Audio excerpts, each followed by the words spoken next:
I was walking through the forest when a scream startled me. A man running in horror from a pack of wolves. I quickly howled at them, then crouched down. Distracted, the wolves stopped, left the guy, and cautiously sniffed their way over to me. Hey girl, run away! Shush! After deciding I was no threat, they wagged their tails and started licking my face. Aren't you scared? Not at all. People often misunderstand wolves. This isn't Little Red Riding Hood. They're not actually grandma eaters. Come and make new friends, buddy.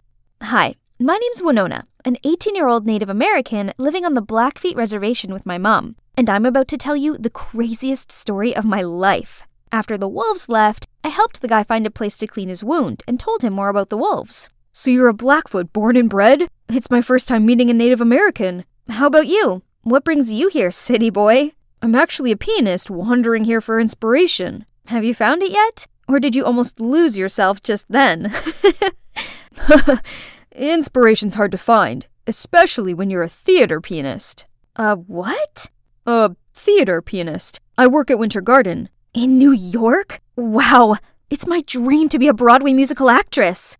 Actually, my theater's looking for a stage crew. You could start from there and I'll find ways to introduce you to the right people. I couldn't let such a once-in-a-lifetime opportunity slide. But the thing is, my mom absolutely resents theater arts and forbids me to even mention it. So, I gotta devise a plan. I brought Luke home for lunch. Mom was so welcoming and even prepared a great banquet. So Luke, right? What brings you to Montana? I'm doing a research paper for school. I'm in college. Oh, so you're around the same age as Winona. She's recently finished high school. I know, and if it wasn't for Winona, I'd be dead by now. So I was thinking, if it's okay with you, I'd like to invite her to college with me. That's nice of you. But what are you studying? Hotel management. Mom, I thought I could give it a try too. But honey, you said you wanted to take a gap year. I just didn't want to try college alone. But now I've met Luke, it'll be different. Mrs. Ryder, I promise I'll take good care of her. Mom smiled, then nodded. Yes! Mission accomplished! Oh man, look at how crazy the streets of New York are. Thankfully, Luke arranged a small place just a few blocks away from the theater for me. And the following day, he landed me a staff member job to get me used to the theater scene first. It's not easy, especially working for a grumpy director with a zillion demands. Hey, you! Yes, you cleaning lady! Out of the way! But just being here this close to the stage is incredible, right? One day, on set for Mr. Killorn's new play, he started yelling and throwing papers everywhere. Curious, I picked up the script and saw a line written in Blackfoot. Ketzikakumen? I love you? Mr. Killorn suddenly noticed me. Oops, I must have said it too loud. How did you learn to speak Blackfoot? My mom taught me. Oh, I live in the Blackfeet Reservation. Interesting. You know what? You're cast for the leading role in this play. Go and meet Jade, the coach here at the theater studio. She'll instruct you further. I froze on the spot and couldn't believe what had just happened until Luke appeared, bowed to the director, and pulled me out of there. Am I finally living my dream now? Here it is, the studio from the business card. Huh? Are they shooing a coyote? This stupid guy was waving his umbrella at the snarling animal. I tried to tell everyone to back up, but no one heard my tiny voice until the guy next to me suddenly spoke up. Everyone, back up! Thank God people finally listened. I slowly advanced to the coyote, knelt, and offered my hand to him. When he seemed to trust me enough, I gently stroked his head and calmed him down. Just then, Mr. Killorn's assistant appeared and took the coyote in. Turned out, he's Mr. Killorn's pet. Who keeps a wild creature as a pet in this stuffy, urban space? You okay? You hurt anywhere? I'm fine. Poor little coyote looked terrified. You know a lot about animals, don't you? I grew up with them, yeah. In Blackfoot mythology, coyotes are guardian spirits. Well, you sure were a guardian spirit right then. I was still so touched by his words, but then Luke suddenly appeared. Winona, I just heard about what happened. You okay? What are you doing here? The guy, who was friendly just a second ago, now seemed cautious and just walked away while Luke glared at him. I'm fine. You should stay away from him. Luke doesn't seem to like that guy. Something weird is going on between these two. I went and met Jade, our coach. She told me about the role and introduced me to Nathan, my actor partner, which happened to be the guy I just met. I couldn't help but grin and offered my hand to Nathan, but he just ignored me and turned to the script. Hello? Am I just a stranger danger now? We then tried the opening act, but since it was my first time being on a turntable, I took the wrong step and fell over. Nathan! I was blushing when he suddenly glanced at Luke and dropped me, almost kissing the floor. Right then, a girl barged in. Is everything ready for my set? You're late again, Stella. And actually, you and Winona are both gonna practice and we'll see who's right for the role. Winona who? As if this nobody can stroll in and try to steal my role. How snobby. She's lucky this nobody doesn't want to make a scene on her first day. During the break, I questioned Luke more on Stella. Stella is super talented. She's marvelous at dancing, singing, and acting. No surprise though, because she's been training since she was little. That's exactly why we should just give her the role already. A waste of time dealing with amateurs. That was so rude. So much for ever thinking he was friendly. In the following weeks, I finally got a better grasp of my character. The female lead was a gentle, down-to-earth Blackfoot woman. Easy peasy. I just need to pretend to be my mom. Only, my on-scene love interest Nathan was making things difficult. On stage, he refused to make eye contact with me, but he didn't have this trouble when he was up there with Stella. Every day I had lunch with Luke while Nathan and Stella were giggling in another corner, acting as if they were the most powerful couple here. Are they really in love? Oh, Winona, please. Why should you care? After lunch, I ignored Stella's glaring eyes and focused on being Nathan's lover on stage. What kind of singing is that? Give me a break already. That's enough, Stella. Actually, I just informed Mr. Killorn over lunch that Winona's getting the role. Ha! Very funny. No, it's not a joke. Look at your performance recently, Stella. It's rather disappointing. Winona, keep up the good work. Stella looked like she'd had the blood sucked out of her. I excitedly beamed at Luke, but strangely he looked concerned and ran after Stella. Does he have feelings for her? See that? Why hasn't he just confessed his feelings for Stella already and stopped this unrequited love tragedy?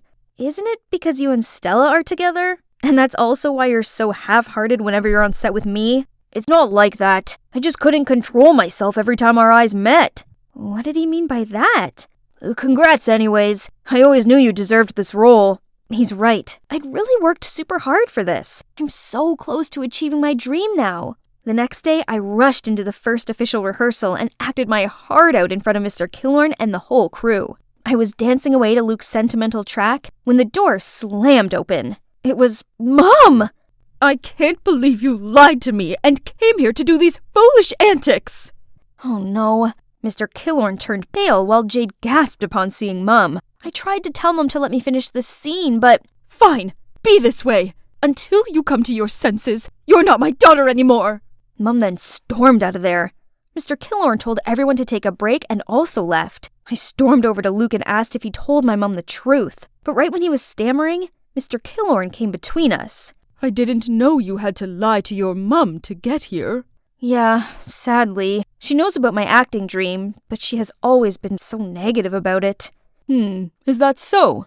Well, you're doing a great job. Continue practicing for the play. And maybe take me to your mum sometime and I'll try and explain this to her. Encouraged by the director's feedback, the next day I confidently acted my part. Yet Jade seemed dissatisfied and criticized my movements, saying they were too rigid. Winona, I'm giving the role to Stella. You need more training. What? I'm not some toy you can throw back and forth. Was it all just a show to get me and her to pit against each other? What was that about? Why the change? You're not qualified. Go back to your mother. What has this to do with my mother? I didn't know what was going on, but I was sure of one thing. I needed to prove myself, so I stayed at the studio practicing, swinging and swaying my soul away under the studio light until I accidentally sprained my ankle. Right then, Nathan came out and helped me up. Why are you still here? I saw you stay, so I thought I'd stick around for a little longer.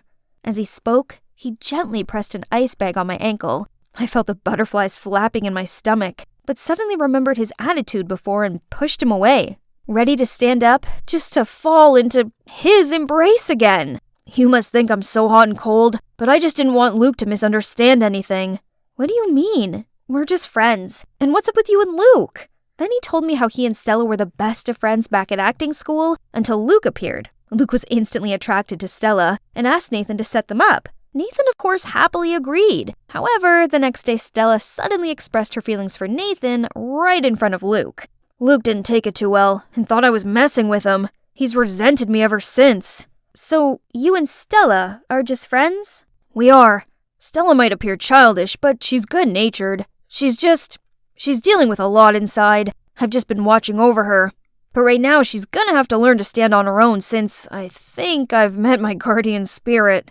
His guardian spirit? We were so close, I swear we were almost kissing. But I quickly pulled away, saying I gotta go practice. The final rehearsal is my only chance to get my role back now.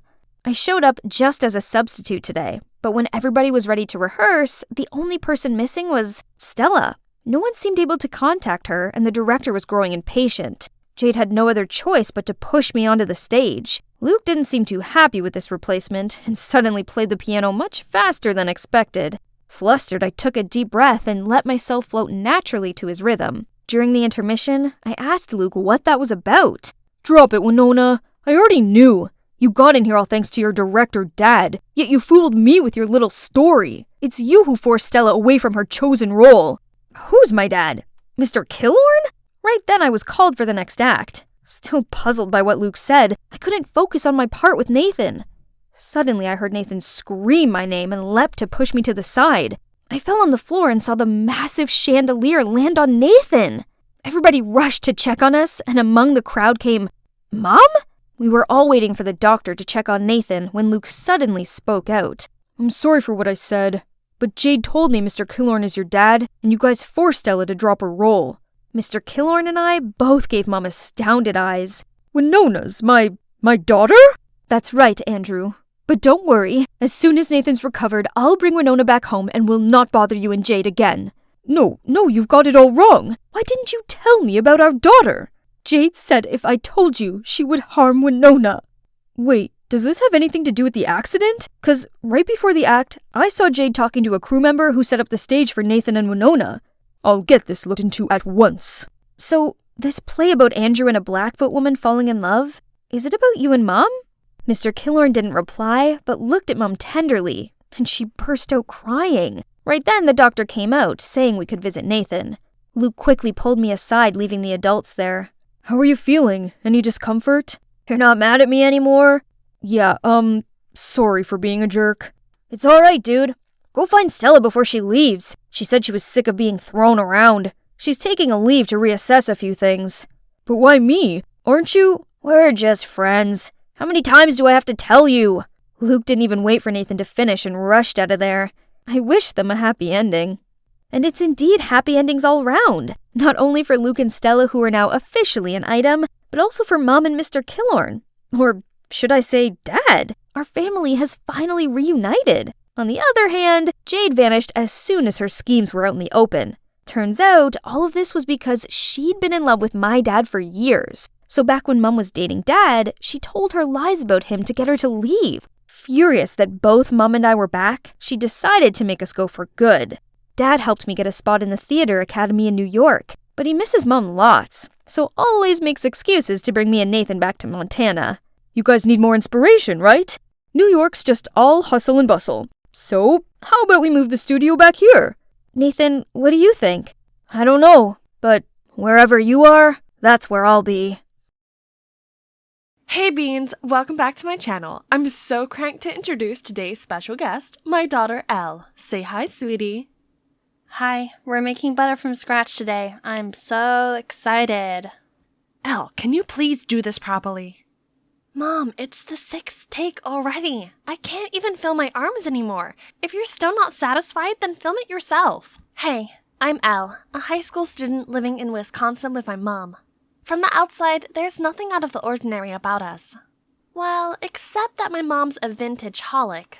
See, she in fact became a famous YouTuber for her 1950s lifestyle. Living like this was such a hassle, but that's what puts food on our table, so I had to put up with it. However, sometimes Mom even insisted that I join in her videos, like today. Ugh. Not just that, whenever we went out together, she made me wear the cheesiest vintage dresses, so I wouldn't ruin her aesthetic. As a hip-hop dancer, it was torture. See? I sure look way better in these clothes. Oh dear, what are those awful threads? Here, try this. It's really the bee's knees. Bee's knees, she said? More like Granny. Ah, so pretty. Auntie, you have such excellent taste. That's Daisy, my cousin, and also schoolmate, who gets along much better with my mom. Jeez, I can't let this hideous dress go home with us. If you like this so much, why don't you just take it instead, Daisy? Mom then walked to the counter with some more tacky clothes, ready to pay, but... Gee, where did I put it?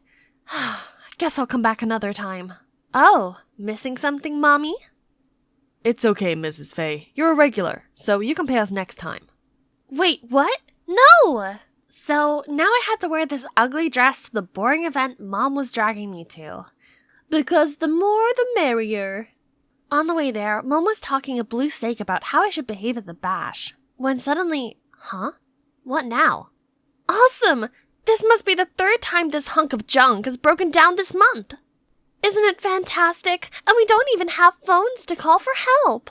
Elle, I've told you. It'd be ridiculous to show up with smartphones while dressing like this. Besides, people used to live just fine without them. Stop relying on them so much. Trust me, some nobleman will soon come to our rescue. Stay here and wait all you want. I'm gonna go look for a garage. But I only managed a couple of steps before a fancy car pulled over, and an old man in a suit stepped out and offered to help. Turns out he's one of Mom's subscribers and even asked for a picture. Thank you so much for saving my chariot. You're the ginchiest. Gosh, here she goes again with her old-timey slangs. Eventually, we reached this Antsville, and as soon as we arrived, Mom immediately ran to her celeb friends and posed for photos, leaving me lost and confused. While I was trying to navigate through this madness, some whispering caught my attention. Isn't that Faye? She's so extra. I can't even get past the first 5 minutes of her videos. Oh yeah? And still, Mom thought the whole world was her fan. I don't get why she wanted to be here with these fake people that much. I was not having any of that stuffy place, so I went outside to get some air. As I wandered along the street, I spotted a group of teenagers dancing to old-school hip-hop. This is right up my alley. But wait. This stupid dress. My jam is coming on, though. So, letting my adrenaline take over, I joined the crowd. Everyone seemed impressed and even made room for me to shine. Then one of them joined me. I was really feeling it when a familiar screeching voice startled me. Elle, what on earth are you doing? Agitate the gravel, now! Then Mom dragged me to the car and drove me straight home. Gringles, do you understand that if anyone sees you like that, the perfect image I've built all these years will be in ruins? Pfft, then don't drag me into these things. Do it alone. Mind your manners. You should find something more practical rather than dancing like those good-for-nothing lazy bums. I'd had enough. Furious, I stormed into my room and stayed there all night. The next morning, I woke up to the rumbling sound of an empty stomach. When the coast was clear, I went downstairs to check the fridge for food. Ew, what's that rotten egg smell? Jesus, this fridge must be from Napoleon times.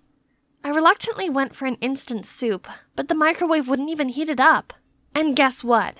My mom spent over $500 just for this thing's useless 50s look. Then I decided to put on a movie to blow off some steam. But the ancient TV wouldn't turn on either. Unbelievable! Is there anything in this rusty dollhouse that actually works?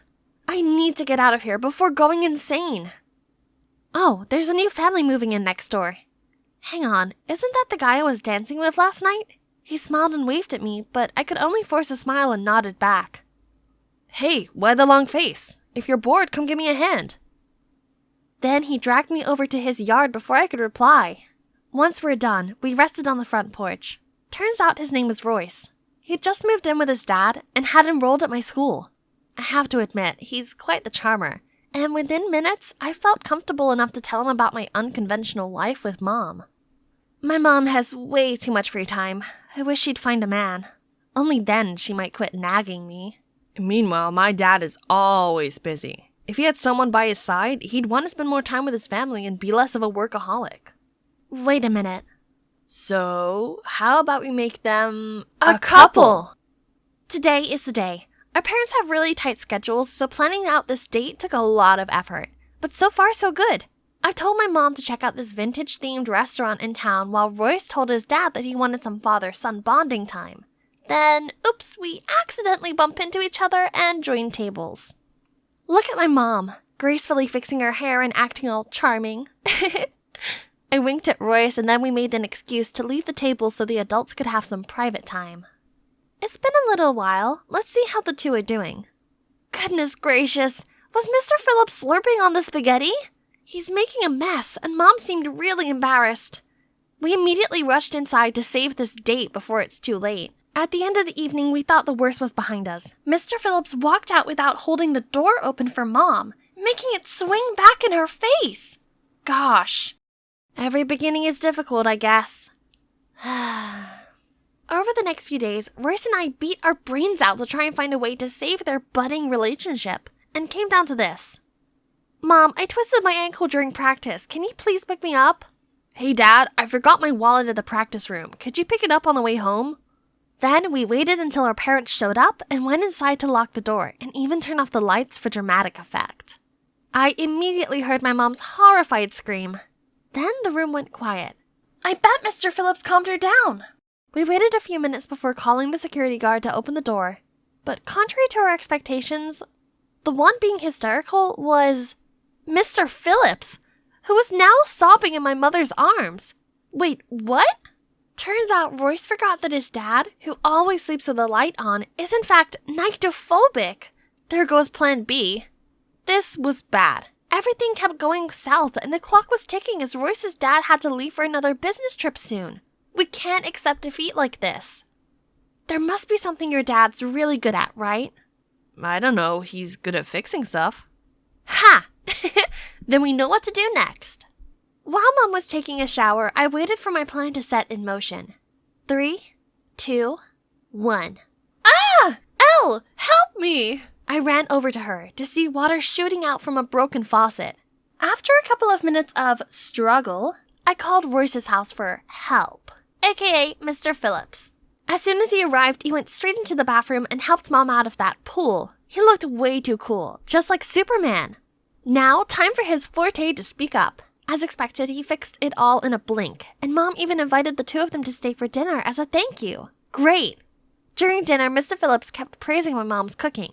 He admitted that this coziness reminded him of the good old days. Seeing things escalate between them, Royce and I finished quickly and excused ourselves to give them some time alone. My dad's right. I can't remember the last time we sat together, as a family.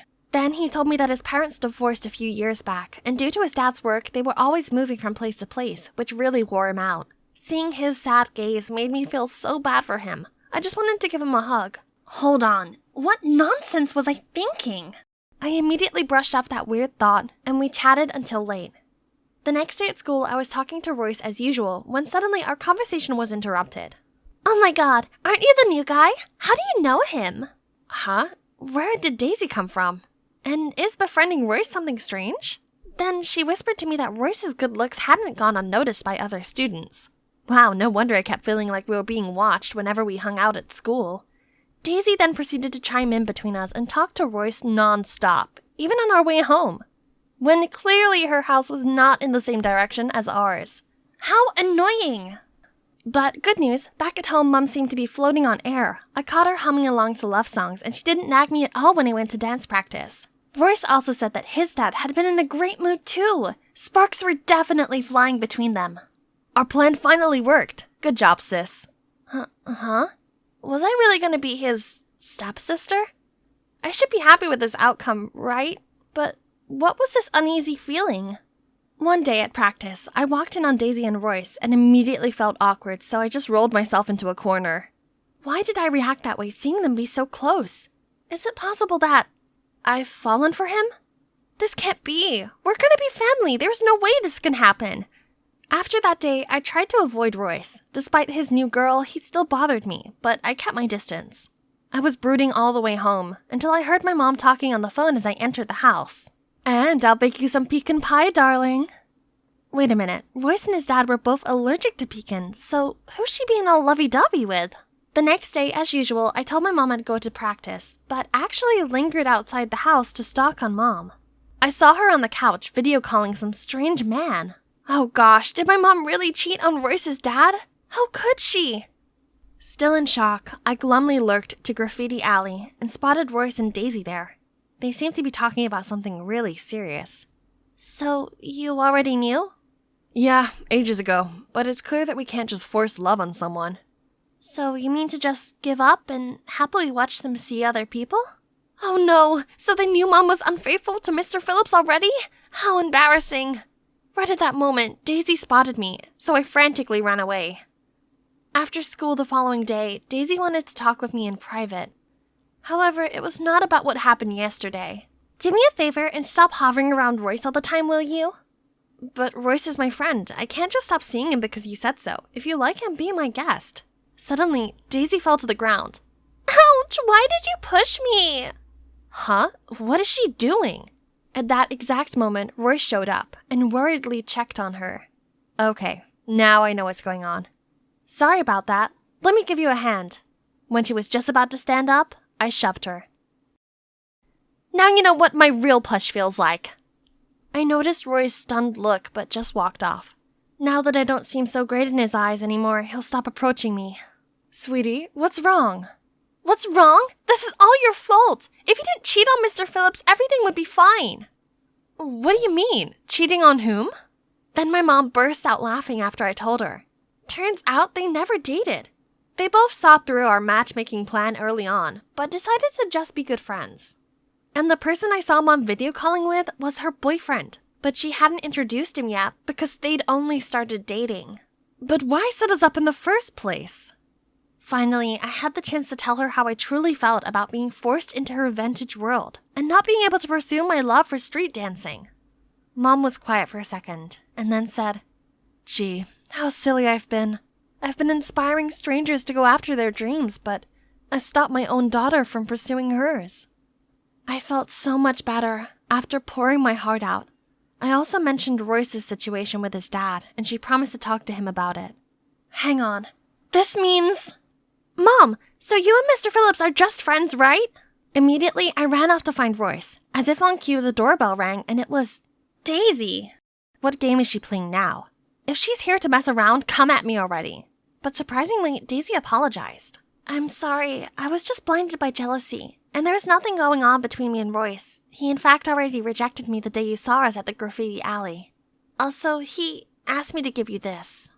I opened the box to see an adorable keychain with "I love you" on it. Oh my, is this a love confession? But there's also a note saying, "I'm leaving for another city. Till we meet again." No! I sprinted to his house right away. Oh Lord, he's already packing. Without thinking, I hugged him and started sobbing. So, you read my message? Yeah. And what do you think? I feel the same, but you're leaving for real? Then, his smile turned playful, and he admitted he was just messing with me. Turns out he was going away, but only for a few days, for a dance competition. Really? That's awesome! But I can't forgive you for tricking me yet. So, yeah. Although we couldn't get our parents together, us two actually became a couple, so our matchmaking scheme isn't a total failure, right? We were even able to change a few things for the better. For instance, Mom spoke to Royce's dad, and he agreed not to move for the time being so his son could settle in. Mom also promised to check in on him when his dad's away on business. As for our family, my mom no longer tried so hard to act like she's not living in 2023. She now sometimes includes modern elements in her vlogs as well. And I even become a regular guest on her channel. Hey Beans, today my fiance and I are baking this fab coconut cake, along with my daughter and our boyfriend. They are hip-hop dancers. Check out their channel if that's something you fancy. They're really the cat's pajamas.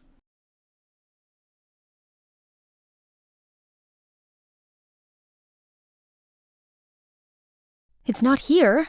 Not there either. Where can it be? It's not just any shirt. It's my most prized possession. It has Kendall Jenner, my idol's autograph on it. Franny, your t-shirt was dirty, so I cleaned it for you. Come have a look. Oh, snap. I rushed over to see my precious shirt neatly piled on top of the fresh laundry. No. The autograph's completely gone. Grandma! That's right. The person responsible for this unwanted blank shirt is my grandma, who just moved in with us after Granddad passed away. At first, it seemed exciting because my memories about Grandma were all from my happy childhood with her. But now I'm taking it back. She's a literal disaster. You know what? She is getting on in years, but still wants to learn to use social media. My mom even bought her a brand new iPhone 14. Meanwhile, her dear daughter was stuck with this lame iPhone 8. Honestly, all she needed was just one of those brick phones that can only take calls. With her forgetfulness, she'll forget all her passwords. So it's best to just log in with my iCloud. After all, this phone will become mine anyway. Oh, that's quite a handsome young man. You think so too? Indeed, Josh's attractiveness is second to none. He's every girl's dream man. And yours as well, right? As if I stood a chance. He's notoriously cold, and none of the girls from school seem to interest him. Well, that probably was the only time we shared the same thought. Otherwise, we're always arguing about all kinds of things, especially the way I dress. She didn't even bother asking me before sewing up all my favorite ripped jeans, and then left a dress that she'd made on my bed with a note. This adorable dress will suit you much better. I used to love her handmade dresses when I was 5, but who even wears anything like this these days? That's not all. She nagged me all the time for straightening my hair instead of keeping it naturally frizzy, since it's supposedly cuter. And guess what? It's actually her who I'd inherited my natural hair from. Bet she didn't know it was the reason I had to grow up with my classmates saying stuff like, "You're actually quite pretty, but it's a shame about the hair." And, "How come you don't have straight hair like your parents? Are you adopted?" Those hurtful words made me hate my hair with a passion and wish for beautiful, smooth, straight hair, like Kendall Jenner's. So of course, I'll keep straightening it every day, no matter what Grandma says. Thankfully, those complaints will finally come to an end tomorrow, as I'm going back to school after summer break. Yay! Huh? What's everyone buzzing about? At that moment, the teacher walked in and announced that our class will have a very special new student. And then a very familiar figure entered my class. It was my grandma? What on earth? Did she get lost on her way to bingo or what? How humiliating. Maybe if I stayed deadly still, she wouldn't spot me, and no one would know it was my granny. Oh, my sweetie pie, you forgot your orange juice. All eyes were on me. Good grief. Someone help me disappear from this planet, please. After class, I had to sneak out as fast as I could to avoid having lunch with my grandma. But my best friend Lloyd wouldn't quit teasing me. Suddenly, I heard someone laughing loudly across the room. Grandma? But who is she sitting with? Wow, Jose has quite a peculiar taste in women. He ignores every single girl in this school, but is now completely smitten over your granny. Jeez, why is she bothering him? Jose must have felt uncomfortable. I quickly went over there, apologized, and pulled my grandma away. On the way home from school, my grandma recounted her day just like a little kid would. Do you know that they have vending machines in the hallway with all kinds of snacks? That's genius! And oh my, the campus is big. I almost wet myself while searching for the restroom. Tell me which part of this is funny again? It only proves that someone her age belongs in a nursing home, not a high school. I needed to talk to Mom. So when she was finally alone in the kitchen, I immediately asked her, how exactly did Grandma end up in my class? It turned out that when my parents invited Grandma to live with us, she told them she would, but only if she could go to school. I think it's a lovely idea. It means she won't be lonely at home all day, as you'll keep her company. Besides, she spent her whole life taking care of our family, so it's our turn to look after her, right? Yeah, I suppose Mom raised some valid points, but who knew that Grandma could turn my school life upside down like this? She clung to me all day, ate whatever I ate, listened to the music I listened to, and even hung out with my friends. Worse still, she told them all embarrassing childhood stories about me. How I used to eat toothpaste because the ad said it was edible, and how I incubated eggs myself to see if I could hatch a chick. But that's not the worst part. She broke my hair straightener, so now I'm stuck wearing this stupid hat. How annoying. Hey, breaking news! What is it this time? Jose has found the girl of his dreams, and she's here at our school. No way! No girls have caught his eye before. Why now? Franny! What on earth? I looked down and, oops, I just accidentally turned him into Sully from Monsters, Inc. Sorry, my bad. Okay, let me see. As Lloyd told me, this was the girl Jose got to know through Tinder before she mysteriously vanished. Moore, 17 years old, goes to my school and... Wait, she only has this picture? All I could see was her frizzy brown hair. Out of nowhere, someone snatched my hat. That must be Lloyd trying to get back at me for the paint job earlier. I tried to grumble at him, but only saw Grandma with my hat in her hand. Franny, your hair is so beautiful. Why cover it up? And also, these clothes. The dress I made for you goes far better with your hair. Enough. There's no way I'd let anyone see me with this hideous hair and granny outfit. Please, Grandma, leave me alone and don't cause me any more trouble. This is my school, and having you around is embarrassing. She looked shocked and was about to say something, but just left without another word. So, it's been a week since we last talked. It seemed that I was no longer her concern as she made new friends. So it's good for both of us, right? Suddenly, I heard a deep voice behind me. Hi, Franny. Can I talk to you about something? Wait, this voice? I immediately turned around to see Joe standing there, smiling at me. Oh my, this is the first time Joe's ever asked to speak to a girl. All the envious eyes are on me. I'm the luckiest girl here. Has he finally seen my unique charm? The thing is, I happened to see your curly hair the other day, and you look quite like the girl in the picture. I wonder if you are... Oh, he didn't come here because of me. Sorry, but I'm not Moore. I could see the disappointment on his face. He apologized for getting the wrong person, but before leaving, he smiled and told me, By the way, you're pretty with that curly hair. Really? That frizzy hair that I've gone out of my way to hide? Can't believe someone out there, besides Granny, actually likes it. A few days later, I arrived at school to a frightening scene. Jose was hand in hand with Amy. Turns out she had come forwards as the mysterious girl. Let's see, 17? Check. Curly brown hair? Check. And her last name is Moore. There's no mistaking it. But I kept wondering, what does Jose like about this notorious wild girl? Her clique, which now included my dear Granny, are always playing dumb tricks for attention. Look, she's no different from a traffic light now that she's friends with them. Once, their group even turned the library into a runway. Obviously, this quickly reached the supervisor, but, well, only my grandma was slow enough to get caught. Thanks to that, she received a ticket to the principal's office and they called in my mom.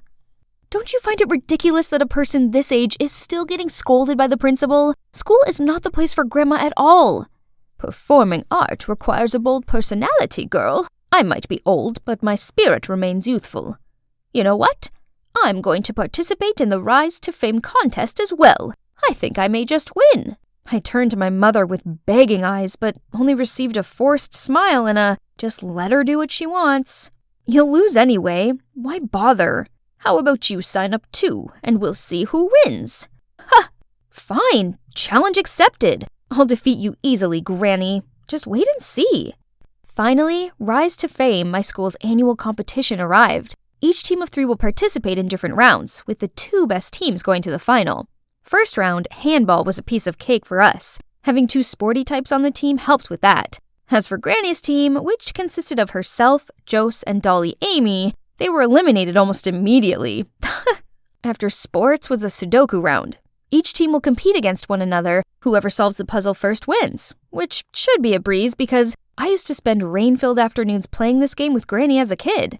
On the other hand, Amy was complaining to the organizing committee that this round was a joke, since Sudoku was so outdated. The more she talked, the more it showed that she's terrible at math and numbers. So it'll be like taking candy from a baby, right? But I forgot Granny was on their team, and unexpectedly, Jose was also very quick-witted. It didn't take them long to solve such a difficult puzzle. Seeing them hugging and celebrating pissed me off. Losing to them by a mere second was the real stinger. Focus, Franny. We had to beat them in the countries and histories round to win. Just a few more minutes till the final round. I was about to leave the waiting room when suddenly I heard a ding coming from this phone left on the chair. It's Grandma's phone. But wait, she knows how to use Tinder? Curious, I opened it and on the screen were all the messages from Jose and the mysterious Moore. Why does Grandma have this account? And why is Jose convinced Amy isn't who he's looking for? I immediately went to look for my grandma and found her in the corner of the stage wing. But as I approached her, she pulled my hand in and signaled for me to keep silent. I thought you let that annoying old hag join the team as a joke. Who knew she'd be so helpful? You'll win easily. Yeah, right? I even heard that history is her strength. I just need her to finish this last round, then I'll kick her out in a heartbeat. The whole group burst out laughing. I nervously turned to look at Granny, but she didn't show any sign of anger. So what will my grandma do next, you ask? As soon as the final round began, she stood up, took the mic, and announced, I want to withdraw from the competition because I will never let two-faced people get the better of me. After that, she left, and the whole audience started to make a fuss, while Amy's face turned pale. However, the real shocker was when Jose also came on stage. Me too. I don't want to be in a team with a liar. Then he walked away as Amy chased after him. The audience buzzed, and the organizers announced that this meant our team had automatically won the competition. I rushed home right after the awards ceremony to find Grandma ruminating in the garden. I quietly sat down next to her and put my hand on her shoulder to console her. She looked at me, gently smiled, and started telling me stories I'd never heard before. I discovered that she fell pregnant at 16 and dropped out of school.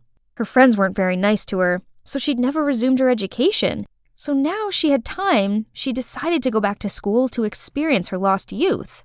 That's why, Franny, you should never let others' mean words get to you. Cherish what you have, because there are still people who love that side of you. What she said was really touching, and it reminded me of Jose's compliments on my hair. Granny, so what about the Tinder account? Oh, I know you really like Jose, so I created an account to learn more about him so I could help you. Turns out, that profile picture was Grandma when she was younger, hence the similarity to me, and Moore actually was her maiden name. I hugged her and profusely apologized for my poor behavior. She gently patted my head, smiled, and said she'd take me to a secret spot. The next day, I returned to my naturally frizzy hair and put on the dress Granny gave me. It wasn't trendy, but it fit me perfectly, and weirdly, I felt kinda confident wearing it. My grandma and I happily walked into a book cafe when I spotted Jose. I've brought the person you're looking for here. We both looked at her with questioning eyes. You mean, turned out there was still one thing she hadn't told me, that the alias Moore she put up on Tinder was all based on my preferences, my hobbies, my habits, my taste in music, etc. She'd been collecting everything about me to text Jose. I had to let him know there's an interesting girl like our Franny out there, right? That was why Jose didn't feel as compatible with Amy. Then the intelligence round confirmed it, as he and the mysterious girl both had one thing in common, a passion for Sudoku. I'm still waiting for the day my mom says, "It's all fake, we're millionaires, this was just to teach you to be humble." But I know that'll never happen. And I'm still humble, but humble as in humble background. Hi, I'm Addison from Colorado. Ever since my dad passed away when I was 7, we've been broke. And Mom got irked whenever I asked her for money. So going to this kind of expensive summer camp seems pretty far-fetched to me. Suddenly, somebody snatched the flyer out of my hands. It's Katie and Candace, the resident mean girls. Girls, are you ready for the trip yet? New hair, new nails, new clothes, all checked. What about you, Addie the baddie? Oops, sorry. We forgot that a poor loser like you could never afford to join in. I forced back tears as they burst out laughing, then left. Addison, are you okay? Don't listen to them. I can help. Stay away from me, Layla. Rich kids like you would never understand. I flicked her hand away and ran off. Let's see. Mom's getting ready for her night shift and didn't seem in such a bad mood. Maybe now is my chance to drop the question. Mom, I need some money for the school camp. It's the last chance to— We can barely afford the rent this month. Do you know that? Find a way to make money yourself instead of begging me, will you? At this age, and you're still so unthoughtful. Unthoughtful? Have you ever been thoughtful of me? I hate how freaking poor our family is. And more than anything else, I hate you. I ran straight to my room, packed a backpack, and quickly left the house. It's already 2 a.m., and this snowstorm is only getting worse. I ignored dozens of calls from Mom. There was no way I'd return to that house, ever. Oh, it's freezing. I rummaged through my backpack for my mittens when— Oh, Alice in Wonderland, my favorite book. The most beautiful moments in my life suddenly came rushing back to me. It was when my dad read me bedtime stories every night. I'd never forgotten his gentle eyes and warm voice. As I turned the pages in hopes of distracting myself from this storm, my phone notified another call from Mom. I have to tell her not to bother me anymore. Hang on, hospital? My mom had an accident at work? I quickly got on my bike to go there, but the barreling storm threw piles of snow against me. I couldn't see anything. Ah! Is it morning already? Contrary to yesterday's blizzard, everything looks as fresh as spring now. But where am I? Suddenly a giant acorn fell and broke in half, in which there was a piece of paper. Welcome to Wonderland? Am I dreaming? Wake up, Addison! Mom needs you! Stop wasting time daydreaming like this! Just then, there was a shrill scream. Intruder! Restrain her! Suddenly, two strange men in uniform grabbed my arms, forced me over to a tiny rose arch, and made me go through it. I peered around feeling awestruck. I was in a huge greenhouse, and a well-dressed man was waiting for me. Hello? I'm Edward, the King of Wonderland. Welcome to my kingdom. Dad? Is that Dad? He looks so similar to my dad that I almost blurted it out. He welcomed me warmly with a table of lavish food. I hadn't eaten since last night, so I couldn't help but dig right in. Only when the clock chimed, I became aware of reality. Mom! I needed to get to her. I immediately asked King Edward for the exit. This land is beautiful, but a monster rules its gate. I don't know how you got here, but if you want to leave, you'll have to bring that monster 3 valuable items. 3 items? I asked. Yes. Let's see what that is. Then Sir Edward approached the glass door and spoke out loud. Mirror, mirror on the wall, who is the most handsome of them all? Your Highness, you are the most handsome, the most elegant. We wish to be as perfect as you are. Yeah. If I was you, I'd wanna be me too. Now tell me, in order for Addison to leave here, what are the required items? To escape this land, she must acquire 1 fair lock of Rapunzel's hair, the scarf of Red Riding Hood, and Aladdin's magic lamp. Complete this quest before the clock strikes midnight, or be stuck in this world for an eternity. What? Are you serious? Where am I meant to find those things? Don't worry, I'll send Arthur, my close bodyguard, to accompany you. Just then, a tall, handsome guy about my age appeared. Hey, little girl, there's no time to waste. We need to leave now. Then he threw me a set of clothes and told me to change. After that, we went through the same gate as before, only this time it no longer led to a red rose garden, but an underground sewer system. Ew, what are we doing down here? It stinks! Arthur didn't say a word and quickly found a staircase leading above ground. I immediately followed him, and there was a busy street right in front of me. I noticed that everyone was looking at something. It was long, blonde hair falling from a skyscraper's penthouse. Huh? Rapunzel lives in the Empire State Building? Ridiculous! We quickly walked over there, but it was guarded very strictly. How can we get in? That's why I told you to wear this. So we easily blended in with the maids and waiters and entered the tower. Wow, I've never set foot in such a luxurious house. Who are you? Startled, I turned around to see Rapunzel in the Grimm's fairy tales, standing right in front of me. But wait, why does this girl look familiar? Layla, is that you? Oh, goodness. I knew you were rich, but I didn't expect you to live in such a beautiful house. You know me? I excitedly showed her our class photos. Layla seemed very interested in them, but she couldn't recall anything and kept asking me to tell her more stories about school. When I was rambling about our friends to her, Arthur turned to me and whispered, "You need to carry on the task now." Oh, it's been 2 hours already. I chose my words carefully to ask her for a lock of hair, and of course, she said yes. But when we were about to leave, she clung on to me. "Please stay here with me. Clothes, shoes, anything here you want, I can give it to you." This one? This one also. All of this luxury stuff will all be mine? Yes, of course! Wake up. Have you forgotten what we came here for? Are you willing to give up on seeing your mother ever again for this? I'm sorry, Layla, but I really have to go. My mom's in danger. Then please take me with you. I can't stay in this hideous house anymore. Come on, you have everything on Earth here. It's like heaven. No, it's hell. All this stuff is just meaningless. What I need is freedom, school, friends, and being able to do what I want. Turns out, after her parents' divorce, her dad did everything to win custody and kept her here just to make money from her gorgeous blonde hair. I miss Mom. I'd rather live in a small, shabby house than this flashy, cold place. I couldn't leave her here. Suddenly, I remembered how Eugene saves Rapunzel in the movie. So after getting Layla's approval, I cut her hair short, and the three of us ran away from this penthouse. We dropped Layla off at school where her mom was already waiting for her. The simplest things like freedom, friends, or someone who truly cares for us are much more valuable than superficial material things. Sadly, I always craved what I didn't have and took what I did have for granted. Let's go. Why are you still standing here? Huh? We have to attend the class too? Ain't no time for this. We gotta find Red Riding Hood. Without a word, Arthur just dragged me away, eventually stopping in front of a girl wearing a scarf on her head. Here she is, the person you need. I waved at her, but she just coldly looked up and asked, "What do you want?" Huh? Red Riding Hood was none other than Katie?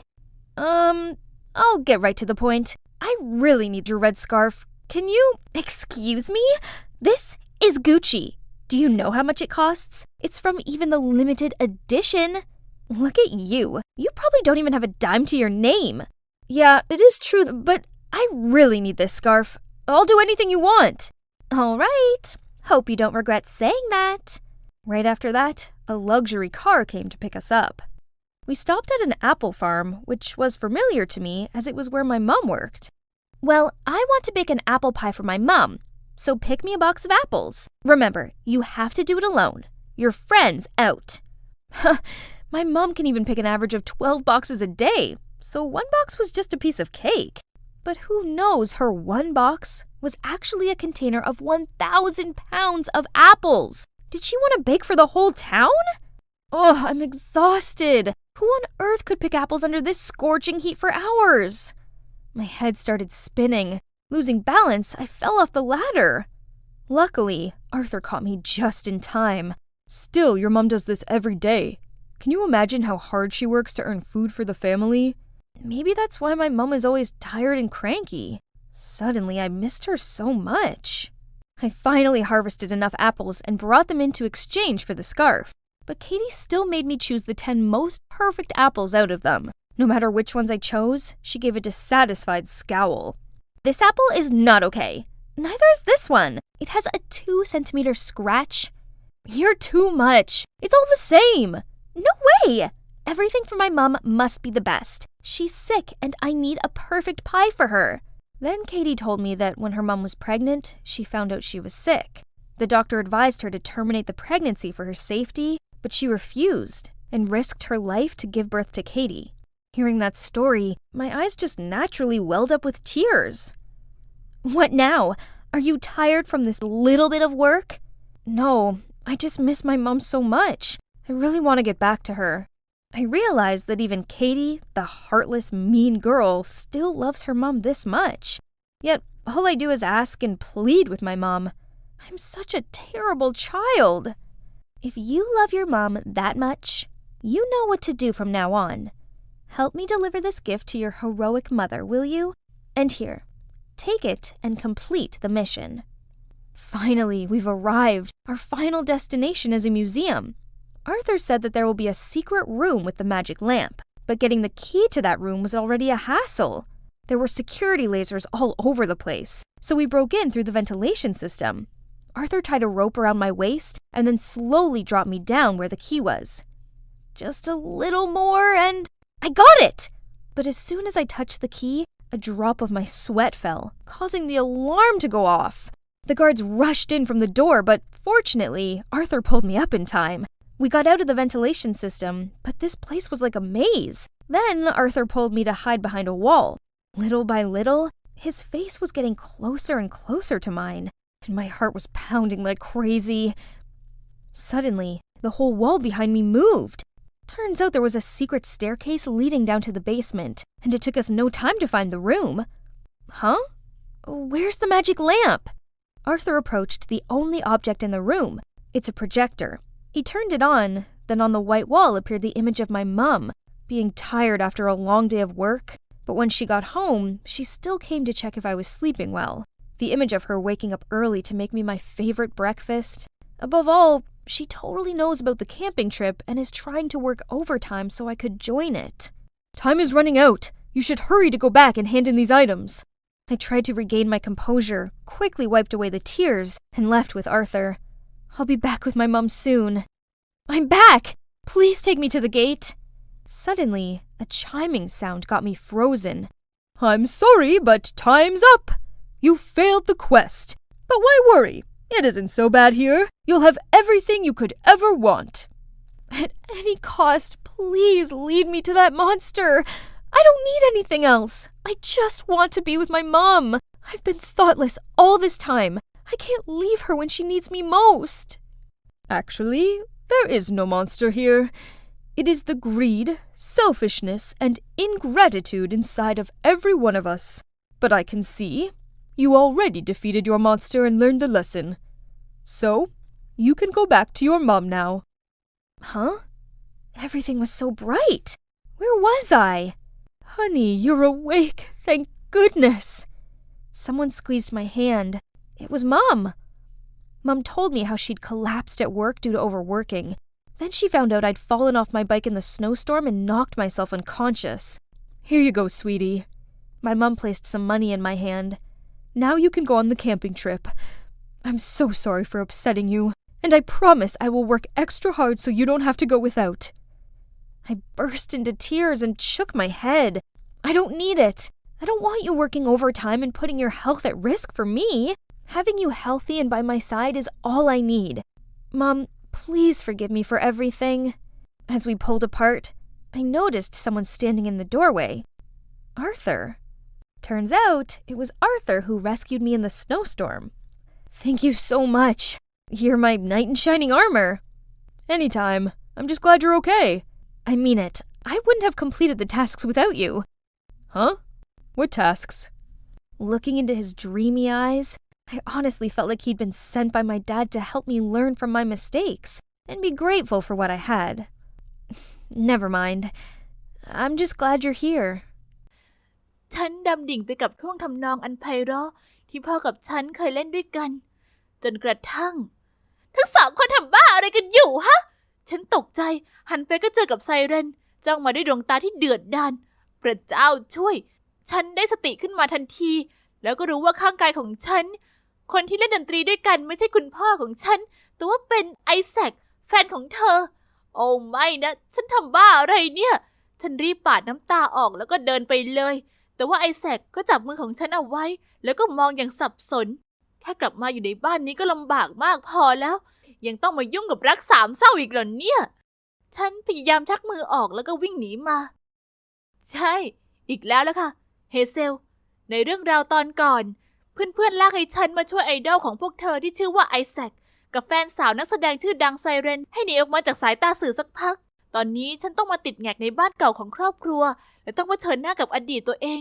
ความทรงจำหลั่งไหลเข้ามาในหัวดีบ้างแย่บ้างและพอรู้ตัวอีกทีฉันก็เอาอดีตกับปัจจุบันมาปนกันก็เลยได้เล่นเปียโนกับไอแซคโดยที่ไม่ตั้งใจแล้วทำให้ไซเรนหึงจนหน้าเขียวในตอนนั้นเองไซเรนก็เปิดประตูดังพรั่วตรงมาหาฉันและพูดว่านี่อย่าให้เห็นเธอพยายามจีบแฟนฉันอีกนะประธานโทษนะว่าไงนะเขาไม่ใช่สเปคฉันด้วยซ้ำอ่ะอีกอย่างนะมีเธอเป็นมารหัวใจฟังดูไม่คุ้มเสียเลยสักนิดเดียวอ่ะเธอมองฉันอย่างอาฆาตแค้นชัดเจนเลยว่าเธอโกรธฉันมากแต่เธอคงรู้ตัวว่าทำอะไรหรือว่าพูดอะไรเกี่ยวกับเรื่องนี้ไม่ได้แต่ยังไงนั่นก็ยังทำให้เธอเป็นดาราช่างสั่งแถมได้หงุดหงิดที่สุดในโลกไม่หายอยู่ดีเธอปฏิเสธอาหารและเครื่องดื่มที่เราเอามาให้กับเธอและยืนกรานว่าเธอกินอะไรไม่ได้นอกจากอาหารออร์แกนิกเท่านั้นเธอโยนเสื้อผ้าที่เราให้มาจากบันไดเพราะว่าเสื้อผ้า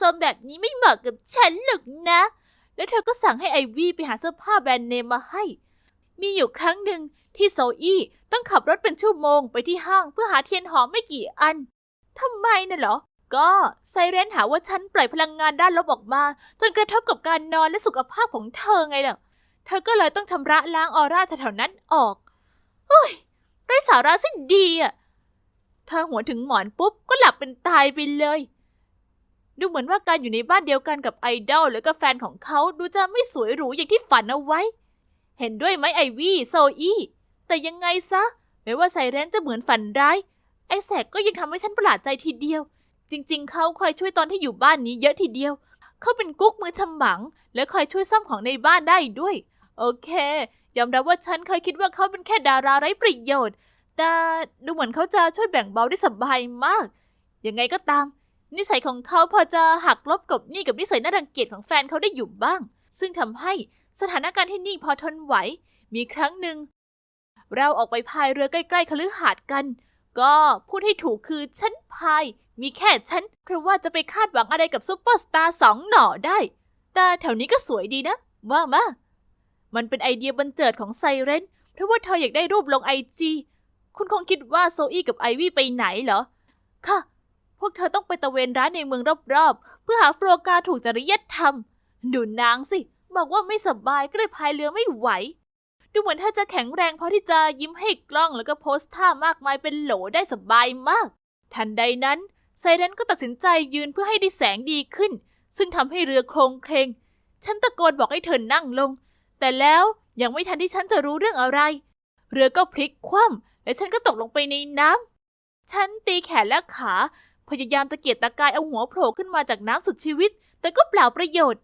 ฉันยั้งตัวเองไม่ให้จมลงไปในน้ำไม่ได้ฉันเชื่อแล้วว่าตัวเองต้องตายแน่โลกรอบตัวมันมืดลงแต่ว่าทันใดนั้นก็มีแขนมาจับฉันแล้วก็ดึงขึ้นไปในฝั่งเฮเซลได้ยินผมไหมฉันค่อยๆลืมตาขึ้นมาและเห็นใบหน้ากังวลของไอแซกก็มองลงมาเฮเซลลงออกไปทีเขาค่อยๆประคองฉันนั่งลงอย่างอ่อนโยนแล้วก็ถามว่าฉันโอเคไหมมีอยู่เสี้ยวนึงความอบอุ่นจากกายทำให้ฉันหน้าแดงดูเหมือนว่าตอนที่ฉันจมน้ำคงจะเพ้อเจ้อแล้วคือว่าฉันจะไปมีใจให้เขาได้ยังไงใช่ไหมฉันไม่ทันได้ครุ่นคิดอะไรไกลกว่านั้นไซเรนที่ตัวเปียกก็เดินมาหาพวกเราไอแซกทำไมนายถึงไปช่วยเธอแทนฉันล่ะฮะไซเรนนี่ไม่ใช่เวลาดราม่านะจะให้ผมว่ายน้ำไปหานักว่ายน้ำมือฉมังอย่างคุณมากกว่าเฮเซลที่จมน้ำจริงได้ยังไงกันเหรอฮะพอได้ยินไอแซกพูดงั้นเธอก็กรอกตาแล้วก็เดินไปเลยทิ้งรอยเท้าเปียกๆเอาไว้เป็นทางเราไม่อยากให้บ้านนี้มีบรรยากาศตึงเปรี้ยไปมากกว่านี้ฉันก็เลยรีบหันไปบอกเขาว่าไม่เป็นอะไรแล้วล่ะแล้วเขาก็ควรรีบไปเคลียร์กับแฟนให้รู้เรื่องก่อนฟังนะเฮเซลไซเรนไม่ใช่แฟนผมไม่ชอบเธอแบบนั้นแต่ว่าสำหรับคุณเรามีบางอย่างเชื่อมกันนะฉันจ้องเขาในสภาพช็อกอ้าปากค้างไปเลยนี่เขาพูดจริงเหรอหรือว่าบางทีฉันอาจจะหัวกระแทกแล้วก็มโนไปเองก็ได้ไซเรนเป็นเหมือนน้องสาวผมเดี๋ยวจะอธิบายทีหลังนะแต่ว่าตอนนี้คุณต้องพักก่อนแล้วเขาก็เอามือมาโอบฉันเอาไว้แล้วก็พาฉันกลับไปที่บ้านฉันนอนอยู่บนเตียงตลอดวันโดยวันนั้นฉันรู้สึกเหมือนเป็นไข้แล้วในตอนเช้าวันต่อมาฉันตื่นเพราะว่าได้ยินเสียงเอะอะจากชั้นล่างพวกเธอเสียงดังอะไรกันไอแซกกับไซเรนหายไปแล้วพวกนั้นก็เอารถไปด้วยฮะนั่นมันทางออกจากที่นี่อย่างเดียวของเรานะทำไมพวกนั้นถึงเห็นแก่ตัวแล้วก็ทิ้งเราไปแบบนี้เนี่ยฮะเราพยายามติดต่อกับไอแซกอยู่หลายครั้งแต่เขาก็ไม่ยอมรับสายเยี่ยมเลยตอนนี้เราติดแงกอยู่ในที่ไกลปืนเที่ยงซึ่งต้องรอเป็นชั่วโมงกว่าจะมีรถผ่านมาสักคันให้โบกนี่ยังไม่พูดถึงความเสี่ยงอีกนะทุกอย่างวุ่นวายไปหมดแล้วพวกเราแตกตื่นกันใหญ่ทันใดนั้นประตูก็เปิดดังพัวมีคนเดินยิ้มควงแขนกันมาก็คือไอแซกกับไซเรนหายหัวไปไหนมาฮะออกไปโดยไม่บอกเราไม่ได้นะอ๋อไอวี่ให้เรายืมรถเธอไม่ได้บอกเอาไว้เหรอทั้งโซอี้กับฉันหันไปมองไอวี่แล้วเธอก็พูดอึกอักแต่ฉันคิดว่าพวกเธอจะออกไปแค่แป๊บเดียวไม่ใช่หายการติดต่อไปทั้งคืนแบบเนี้ยใจเย็นนะเครียดมากระวังตีนกาขึ้นนะแล้วไซเรนก็ยิ้มเย้ยให้ฉันพร้อมกับสะบัดผมไปข้างหลังแล้วก็พูดต่อเราไปโรงหนัง Drive-In มาแล้วมันก็โรแมนติกมากเราไม่อยากให้คืนนี้จบลงก็เลยไปเตร่รอบเมืองจนถึงเช้าน่ะเธอหมายความว่าไงมองเป็นแค่น้องสาวแล้วทำกันแบบนี้ได้ยังไงเนี่ยฉันรู้สึกโง่มากที่เชื่อคำโกหกของเขาพวกเราเปลี่ยนแผนของเราเพื่อช่วยพวกเธอหนีหน้าจากสื่อแต่ว่ามาตอบแทนพวกเราแบบนี้อย่างนั้นเหรอทำกันแบบนี้ได้ไงเนี่ยพอทีออกไปให้พ้นเดี๋ยวนี้เลยไม่ทันที่ใครจะพูดอะไรเสียงโทรศัพท์ของฉันก็ดัง เพื่อนของฉันเอริก้าโทรมาเธอถามว่าเรื่องที่ฉันไปรักกับไอแซคนั้นจริงหรือเปล่าฮะนี่มันพูดเรื่องอะไรเนี่ยฉันแตกตื่นใหญ่กดวางสายแล้วเปิดเน็ตเพื่อเช็คดูปรากฏว่า Instagram ของร้านที่ฉันไปสั่งทำเสื้อฮู้ดในกลุ่มของพวกเราเจ้าของร้านโพสต์รูปตอนที่ฉันใส่แน่นอนว่าแค่แป๊บเดียวพวกแฟนคลับคลั่งก็ขุดเจอทุกอย่างแล้วก็รู้เรื่องของฉันจนหมดแต่ที่แย่น่ะก็คือโพสต์อีกอันกำลังติดเทรนด์ซึ่งมาจากสังกัดของไอแซคเขายืนยันว่าเราคบกันจริงๆอ่ะนี่มันเรื่องบ้าอะไรกันเนี่ย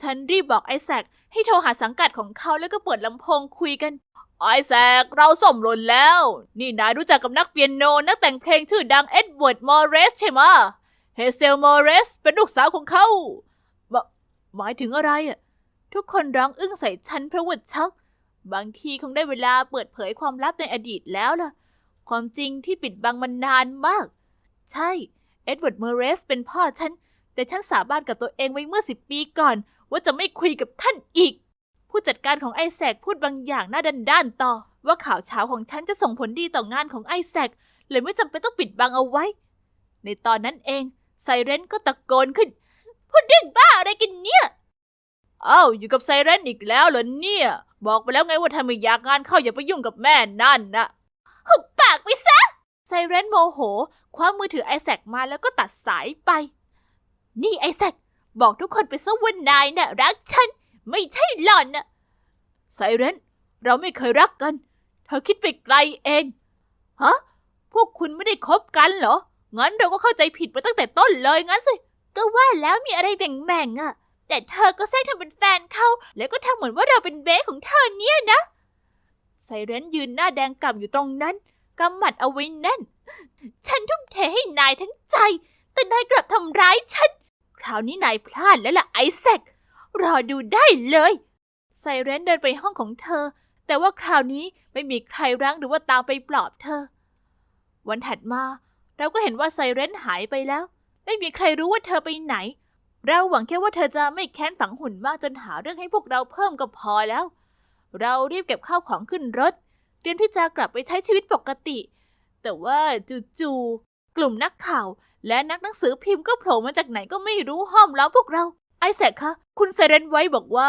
คุณมอร์เรสทำให้พวกคุณแตกคอกันจริงหรือเปล่าคะเพราะว่าคุณหนีจากงานทุกรายการเพื่อแอบมาเดทกับคุณมอร์เรสจริงหรือเปล่าครับคุณมอร์เรสคะพ่อของคุณเช้าจากการทำลายครอบครัวของคุณและครอบครัวอื่นเพราะความเห็นแก่ตัวนี่คุณคิดจะเดินตามรอยเท้าของท่านงั้นเหรอคะแสงแฟลชน่ากลัวเต็มไปหมดทันใดนั้นฉันก็ย้อนกลับไปยังวันสุดผวาเมื่อ10 ปีก่อนเมื่อข่าวพ่อมีชู้แพร่สู่สาธารณะนักข่าวยืนล้อมเราอยู่ที่เดิมตรงนี้เลยแสงแฟลชที่ไร้แม่ตาตอนนั้นยังรุนแรงเหมือนตอนนี้เลยภาพใบหน้าใจสลายของแม่ฉันผุดขึ้นมาในหัวอีกครั้งตาบวมเป่งแก้มเลอะคราบน้ำตาสีหน้าหวาดกลัวแต่ว่าพวกนักข่าวก็ยังรุมล้อมเหมือนแร้งลงยิงคำถามใส่ท่านที่กำลังอ่อนแอสุดขีดนั่นคือวันที่ฉันสาบานกับตัวเองว่าจะไม่เดินทางสายดนตรีและจะไม่ยกโทษให้กับพ่อของฉันด้วยท่ามกลางความแตกตื่นก็มีแขนลากฉันขึ้นรถไปและขับหนีจากฝูงชน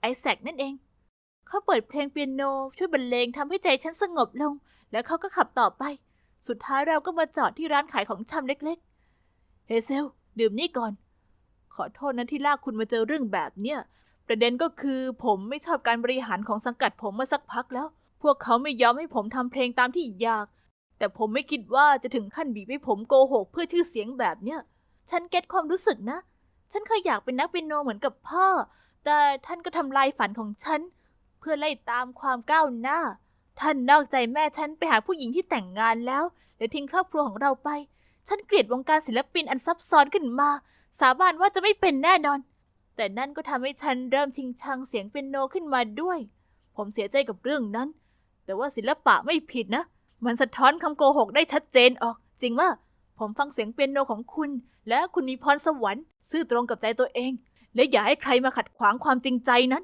พยายามปฏิเสธสิ่งที่รักและอารมณ์ตัวเองมีแต่ทำให้เสียใจไอแซคพูดถูกฉันปล่อยให้ความผิดพลาดของพ่อมาขัดขวางเส้นทางความฝันของฉันอันไม่ได้เล่นดนตรีทำให้ฉันเศร้าเหมือนส่วนหนึ่งของฉันหายไปเลยหายแบบไม่มีอะไรมาแทนได้ทำไมฉันต้องเป็นคนที่ทรมานด้วยในเมื่อฉันก็ไม่ได้ทำอะไรผิดสักหน่อย ดูฉันตอนนี้สิคะเชื่อหรือเปล่าล่ะฉันสานต่อความรักเปียโนแล้วตอนนี้ก็มีความสุขที่สุดเลยหลังจากเรื่องดราม่าดาราหนีตามกันวันนั้นไอแสกก็ออกจากบริษัทต้นสังกัดและร่วมงานกับฉันเพื่อทำเพลงที่เป็นศิลปะแท้จริงนี่คืออีเวนต์เพื่อการกุศลล่าสุดของเราสุดยอดใช่ไหมต้องขอบคุณไอวี่และโซอี้พวกเธอทำงานกับเราแล้วพวกเธอรับหน้าที่จัดตารางแน่นๆแล้วก็อีเวนต์ต่างๆให้เราพวกเรา4 คนเป็นสุดยอดทีมเลยคิดว่าพวกคุณคงสงสัยเรื่องไซเรนที่ได้ยินล่าสุดคือเธอตั้งเป้ากับงานแสดงหนังเรื่องล่าสุดอยู่ก็พูดได้แค่ขอให้โชคดีแล้วกันส่วนไอแสกกับฉันเหรอ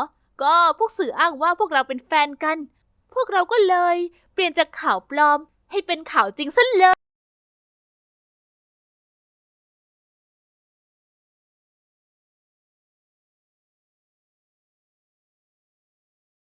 แม่มานี่แล้วก็ดูสิว่าแอกเนสเขาทำอะไรกับชุดหนูอ่ะโอ้ไม่นะอะไรอีกแล้วเนี่ยดูสิคะแม่มันย้ำหมดเลยอ่ะความผิดของหล่อนคนเดียวอ่ะฉันบอกไปแล้วไงว่านี่ต้องซักด้วยมือเท่านั้นแปลว่ามันต้องใช้มือซักโอ้ไม่ต้องร้องนะลูกรักเดี๋ยวแม่จะซื้ออันใหม่ให้ตัวนี้ก็เอาให้แอกเนสไปซะอ้าวนี่ชุดเธอชุดใหม่ชอบไหมล่ะเราไปกันเถอะค่ะแม่เสร็จแล้วก็ค่อยไปกินพิซซ่ากันหนูเบื่อกับอาหาร5 ดาวปลอมๆของแอกเนสจะแย่อยู่แล้วเนี่ยได้สิจ้ะลูกแม่ค่ะฉันรู้เมื่อกี้ดูเหมือนกับฉากในซินเดอเรลล่ามากนะแต่ว่าเรื่องแบบนี้คือกิจวัตรประจำวันในบ้านเราถ้าฉันเป็นลูกบุญธรรมคงเข้าใจง่ายกว่านี้ว่าทำไมแม่ถึงชอบพี่สาวมากกว่าฉันกันแต่ว่าไม่ฉันก็เป็นลูกสาวแท้ๆของเขาเหมือนกันค่ะการโตมาโดยที่มีเจนน่าเป็นพี่สาวมันเหมือนฝันร้ายชัดๆเธอคือลูกรักมาโดยตลอดส่วนฉันโดนทำเหมือนกับเสี้ยนหนามชีวิต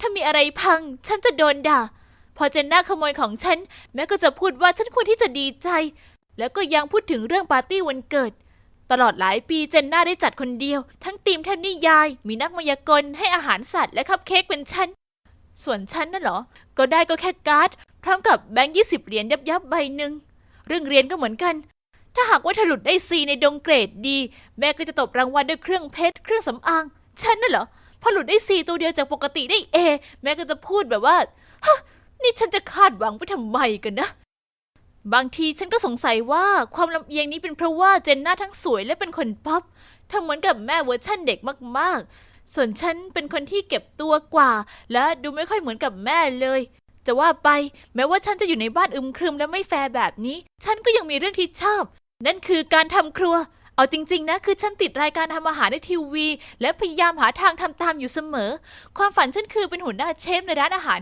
5 ดาวที่โรงเรียนเจนน่าชอบหาเรื่องฉันเป็นประจำถ้าอยู่กับกลุ่มสาวๆที่หมกมุ่นในเรื่องเดียวกันกับเธออย่างเช่นการแต่งหน้าเสื้อผ้าทันสมัยแล้วก็ติ๊กต็อกเจนน่าสวยมากทำให้ไม่แปลกที่หนุ่มๆมักจะรุมล้อมเธอเพื่อหวังให้เธอสนใจพวกเขาบ้างยังไงก็ช่างเจนน่าไปเพราะว่าฉันมีเพื่อนสนิทชื่อรุธอยู่ตรงนี้แล้วเธอบอกเลยนะถ้าฉันเป็นเธอฉันจะฉีกเสื้อผ้าหล่อนเล่นแก้เครียดไปแล้วล่ะ ไอเดียเจ๋งดีฉันพูดพร้อมกับเล่นอาหารในถาดตัวเองเหมือนอย่างเคยดูน่าอร่อยดีจังยั่วน้ำลายมากเลยฉันตกใจแล้วเงยหน้ามองดวงตาที่ดูตะลึงคู่หนึ่งที่จ้องฉันกลับมาไงฉันรอยเธอฝีมือดีจังเลยอ่ะไม่ทันที่ฉันจะพูดอะไรเขาก็ขยิบตาให้แล้วเดินกลับโต๊ะตัวเองเกือบไปแล้วถ้าเขาอยู่อีกนิดเดี๋ยวก็ได้เห็นหน้าฉันแดงแจ๋แน่วิตายดูเหมือนว่ามีคนแถวนี้จะมีหนุ่มมาสนใจนะหยุดพูดเดี๋ยวนี้เลยเขาแค่เป็นมิตรเฉยๆหรอกแต่ไม่คืนนั้นพอฉันถึงบ้านรอยก็แชทมาหาฉัน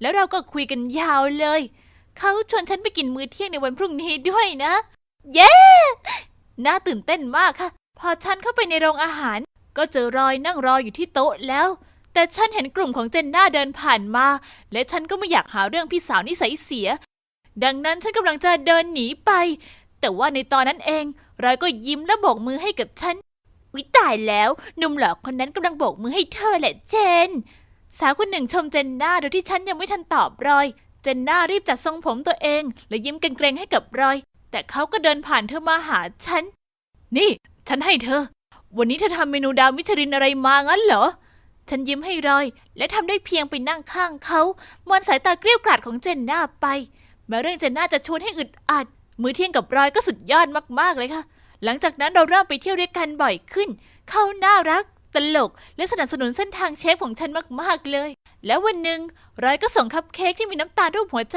อยู่แล้วมาขอฉันเป็นแฟนค่ะดีจังเลยฉันตื่นเต้นมากค่ะก็แน่นอนว่าฉันตกลงแต่ว่ามีเงื่อนไขว่าเราต้องคบกันเงียบๆฉันไม่เคยมีอะไรเป็นของตัวเองเลยทำให้แม่กับพี่สาวไม่รู้เรื่องของเราพวกเธอก็คงทำอะไรไม่ได้ใช่ไหมการมีความรักเหมือนกับต้องมนเลยฉันมีความสุขมากและมีชีวิตชีวาตลอดเวลาขนาดการทำงานบ้านให้แม่กับเจนน่ายังไม่เฉยเลยฉันนึกว่าเธอชอบแค่ทำอาหารตอนนี้ยังชอบซักผ้าด้วยงั้นเหรออย่าบอกนะว่าอยากเป็นแฟชั่นดีไซเนอร์แล้วฉันเมินเธอแล้วทำงานของตัวเองไปจริงๆคือฉันเมินการเย้ยหยันของแม่กับเจนน่าไปหมดก็ฉันมีความสุขเกินกว่าจะปล่อยให้พวกเธอมากวนใจฉันแล้วไม่นานนักก็ถึงปาร์ตี้วันเกิดอายุ17ของเจนน่าและครั้งนี้เธอตื้อว่าอยากจัดงานที่ร้านอาหารยอดนิยมในเมืองทั้งญาติของเธอและเพื่อนๆเธอก็ได้รับเชิญฉันตัดสินใจไม่ไปคงไม่มีใครอยากให้ฉันไปอยู่แล้วก็เลยคิดว่าไม่สำคัญอะไรแต่ฉันก็ต้องแปลกใจที่ในคืนปาร์ตี้เจนน่ามาเคาะประตูห้องฉันและขอให้ฉันไป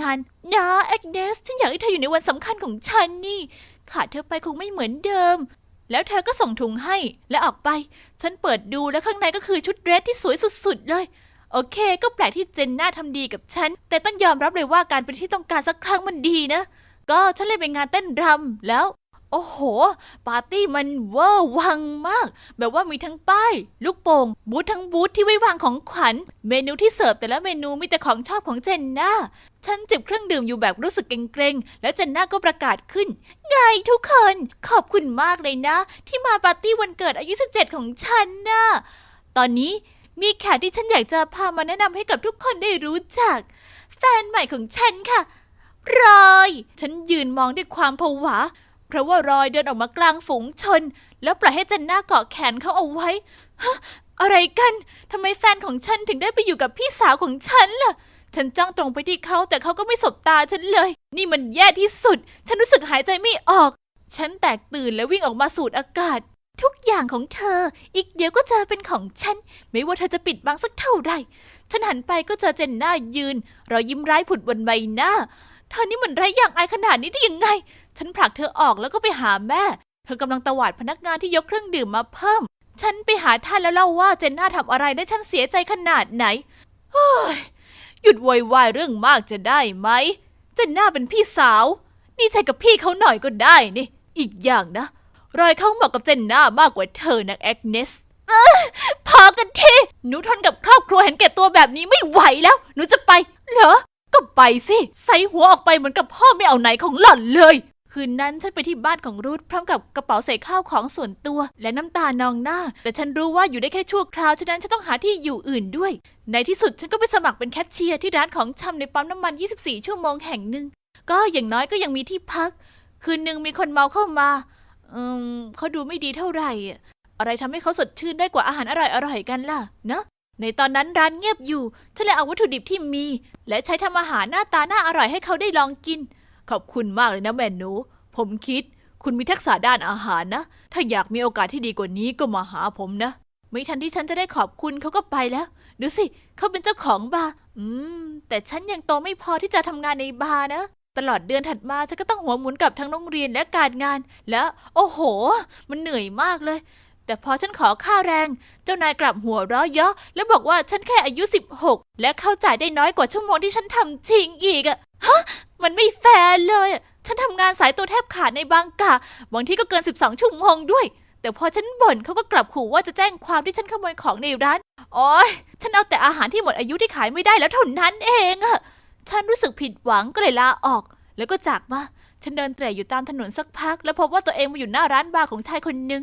ก็ฉันไม่มีที่ไปแล้วก็เลยเดินเข้าไปแล้วเจอกับคีทเข้าตาเขาดูต่างไปเยอะเลยนอกจากบาร์นี้ผมมีร้านอาหารอยู่ที่ตอนบนของเมืองนี้ด้วยนะถ้าต้องการคุณอยากไปฝึกงานเป็นเชฟไหมล่ะมันสุดยอดมากจนฉันร้องไห้ด้วยความดีใจเลยเพื่อที่จะอยู่ในร้านอาหารข้ามคืนได้ฉันเลยต้องบอกว่าพ่อแม่ฉันเสียไปแล้วและฉันหนีออกมาจากบ้านเด็กกำพร้าและเขาก็ตกลงตามนั้นโดยที่ไม่สงสัยอะไรเลยเวลาผ่านไปแล้วรู้ไหมคะฉันชอบทำงานในร้านอาหารมากๆส่วนคุณคิดเขาเป็นคนจิตใจดีมากเราสนิทกันและเขาเป็นเหมือนกับพ่อของฉันเลยดูถ้าเราคงจะเป็นคนเหงา2 คนที่คอยช่วยเหลือกันก็ไม่แปลกที่เขาจะอุปการะฉันและในเย็นยุ่งๆวันหนึ่งฉันกำลังเสิร์ฟอาหารที่โต๊ะแล้วฉันก็ต้องหยุดนิ่ง ที่นั่งอยู่ก็คือเจนน่ากับรอยเมื่อเห็นฉันเจนน่าก็พูดเยาะเย้ยอ๋อทำงานที่นี่เหรอเข้าใจแล้วว่าทำไมอาหารรองท้องถึงได้แหวะนักรอยดูอายและขอให้เธอเงียบๆเอาไว้ซึ่งทำให้เธอยิ่งโกรธหนัก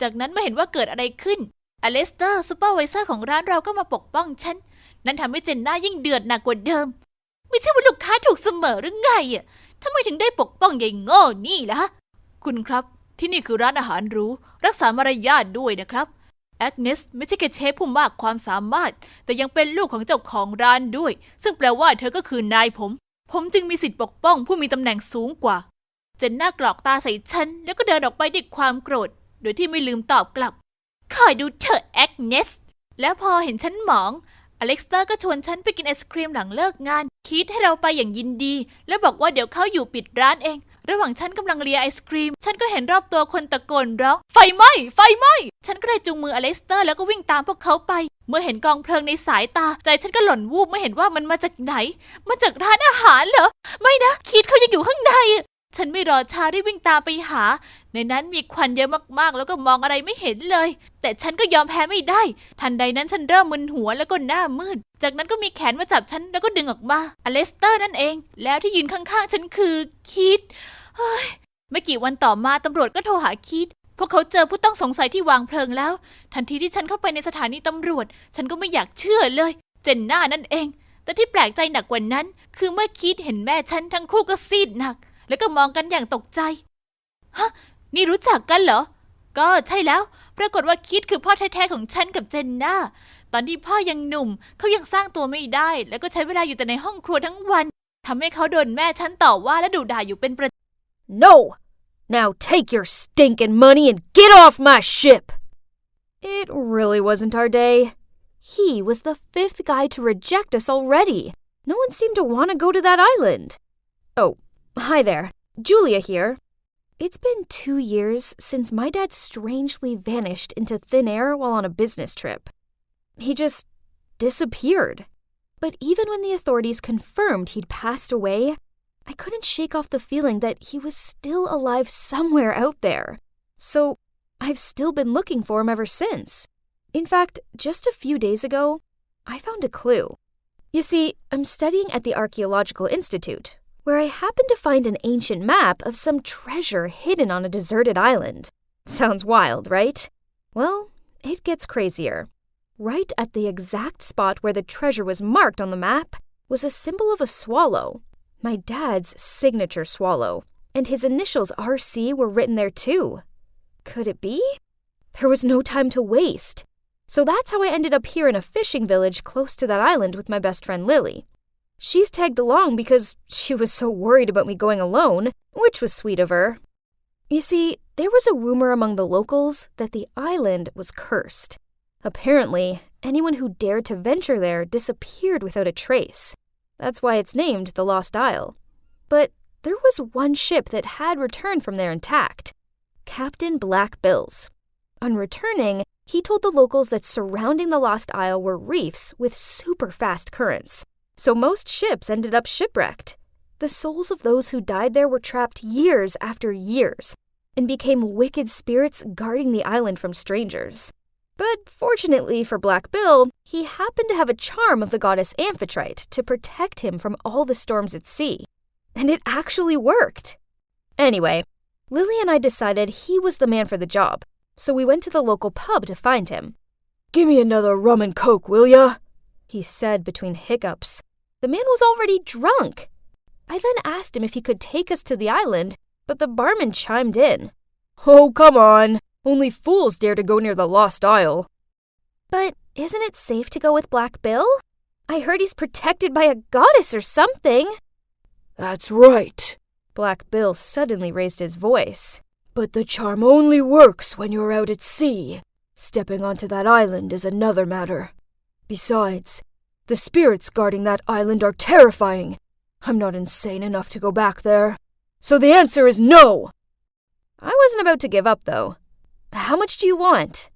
50,000 and I'll take yas. He laughed.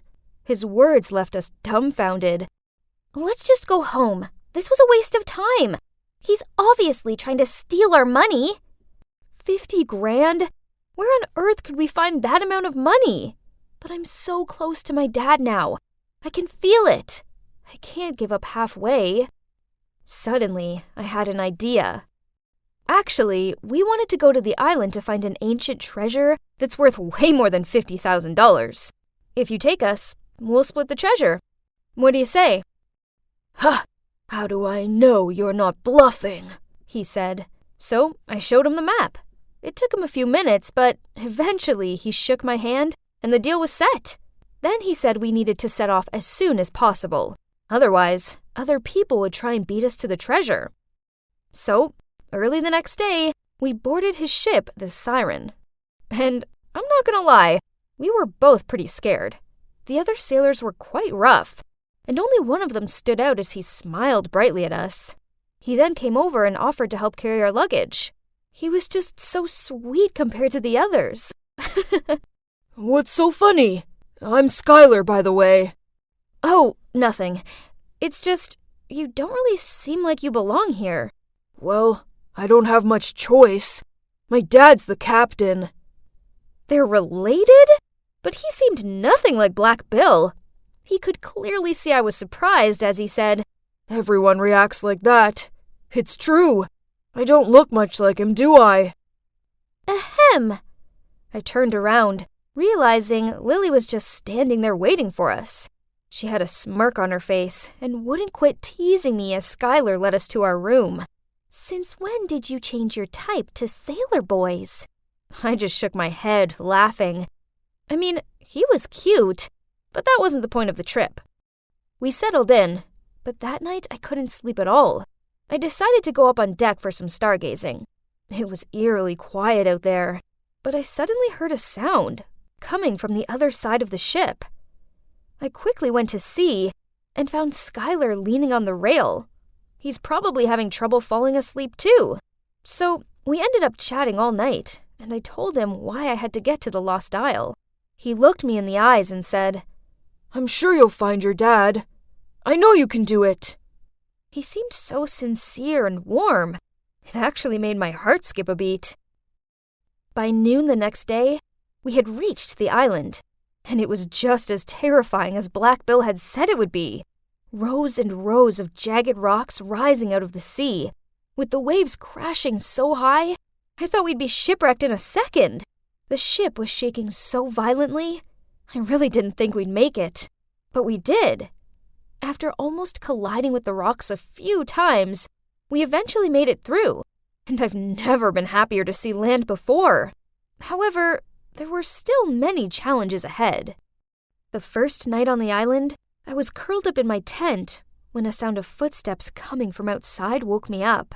I quickly unzipped it to see who was there, and that's when I saw a dark figure rushing off into the bushes. I was so scared, I screamed and woke everyone up. After checking, we realized all our bags and food that we'd left outside had been stolen. Perhaps the ghosts of this cursed island are trying to scare us away. I felt Lily shiver beside me, while I tried my best to look unfazed. But Skylar suddenly spoke up. What would ghosts do with food anyway? It was obviously some man. Monkeys? Yes, it was obviously monkeys. Right, son? In fact, they'll probably come back. So we best keep our eyes peeled. For the rest of the night, we took turns guarding the tents. Then once the sun came up, we packed up our camp and continued on our journey across the jungle. Julia, are there really ghosts on this island? Ghosts aren't real, Lily. I started, but then I found myself screaming. My right leg dropped and suddenly I was falling into a hole. Luckily, Skylar was nearby and grabbed my arm just in time. I quickly looked down and saw there were dozens of sharpened wooden stakes at the bottom of the hole. What in the world? That wasn't the only trap, though. As we crossed the island, we all got stuck in a snare at some point. From net to rope leg traps, this cursed island has all the tricks up its sleeve. Luckily, no one got seriously injured, but it was still totally freaky. That night, I headed towards Skylar's tent to thank him for saving me, and as soon as he saw me, He pulled me into a hidden corner and said, "There's something I need to tell you. I'm not Black Bill's real son." "Skylar!" Black Bill suddenly shouted from a distance. "Come here! Right now!" "I'll talk to you later. Hide that compass. And don't tell anyone." Before I could even begin to understand what was going on, he'd left. Another shock hit me as I saw the swallow symbol alongside my dad's initials engraved onto the lid. Huh?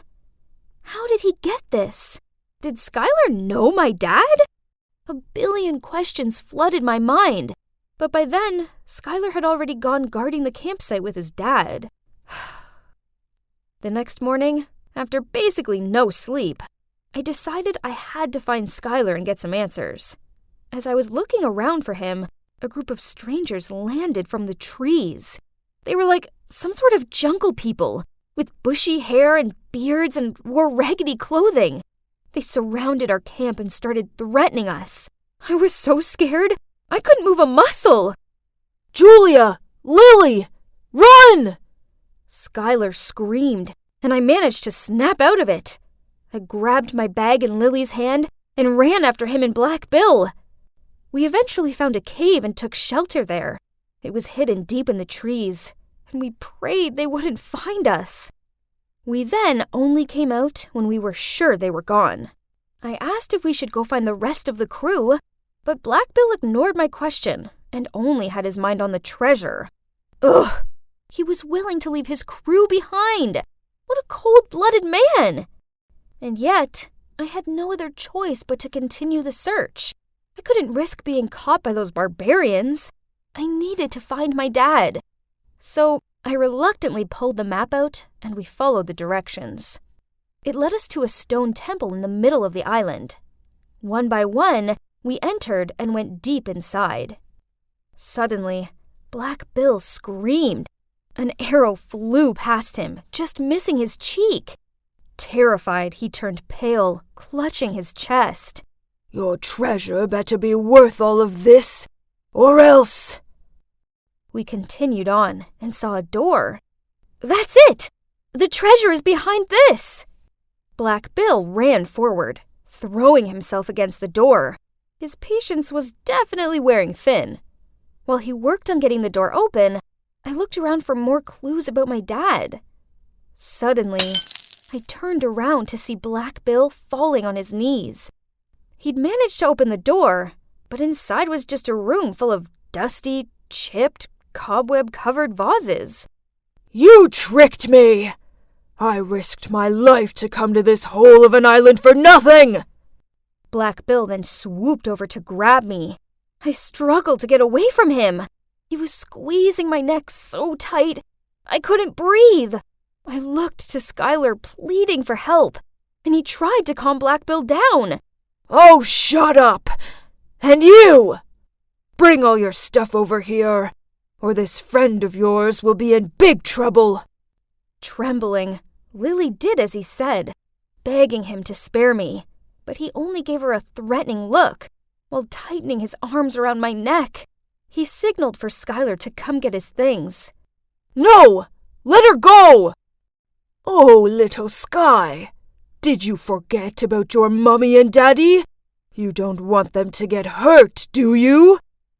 I've done enough for you." What were the two of them talking about? What was going on? My head was spinning, and with the suffocation, I gradually lost consciousness and passed out. When I woke up, I found myself on the siren, surrounded by Lily, Skylar, and... Dad? Am I dreaming? Is it really you? My eyes blurred with tears. I rushed over and hugged my dad. Then I found out what had happened. As soon as I fainted, the horde of barbarians rushed in, captured Black Bill, and freed us all. Turned out, these people were all sailors, archaeologists, and explorers who had come to the island to look for treasure. When going through the reef, they were attacked by a group of pirates who robbed them of all their possessions and belongings. Then they were mercilessly dumped empty-handed on the island. That crew of pirates was none other than Black Bill's crew. All those legend tales about the island, including the amphitrite charm, were made up by Black Bill himself, thinking he could cover up his crimes by preventing people from approaching the island. Wow, that man was a real monster. I knew something was fishy about him. But luckily, taking the chance of the pirates setting sail to the island, the group of victims conspired to capture them and free themselves from the deserted island. As for Skylar, poor Skylar, he had been through so much. He was actually one of the victims. 2 years ago, he and his parents were also dumped on the island. Worrying that their young boy wouldn't survive, his parents begged Black Bill to let him be a part of the crew. Seeing that Skylar was strong and healthy, Black Bill agreed, on one condition that if he ever betrayed him, his parents would be executed. Thanks to Skylar, the victims were able to survive to this day. Every time the boat came near the island, he would sneak food and necessities into a barrel and let it float to shore. Smart move. Oh, and that's not all. When Skylar was on the island, he had met my dad, and they even had a talk before Skylar was about to get on board to join the crew. Please, promise me, if you manage to escape, try to find my daughter, and give her this as a sign that I'm still alive and well live. I promise. I couldn't believe it. It was all thanks to Skylar that I'd found my dad. He smiled at both me and my dad and said, "See? I never break a promise." Anyway, when the ship docked, the pirates were immediately arrested. As for the victims, they were finally reunited with their families. Now, a year has passed, and honestly, all this was still so surreal to me. My dad and I spent a large chunk of the past year setting up an organization to help the people who'd been stranded on the island reintegrate into society. Lily has actually been writing a book about our adventure. And as for me and Skylar, well, we're officially dating. Guess it wasn't such a cursed island after all.